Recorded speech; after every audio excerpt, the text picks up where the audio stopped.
Here I have OnePlus 8T, and today I'm going to show you how to enable Do Not Disturb mode on this device. So first of all, you have to open settings, then go to this sound and vibration section, and here you have Do Not Disturb.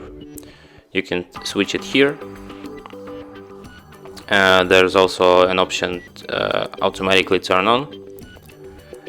You can simply just create a schedule when your device will, when Do Not Disturb mode will automatically turn on and turn off here.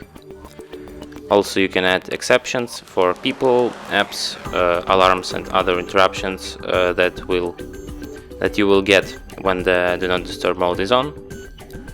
Also, you can restrict notifications here on the locked screen and on the unlocked screen. And you can also set duration for this mode, like for 1 hour, 2 hours, 3 hours.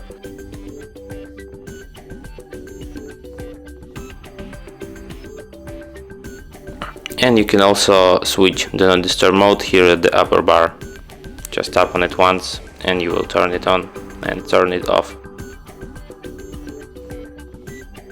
And that's it. Thanks for watching. If you find this tutorial useful, don't forget to hit that like button and subscribe to our channel.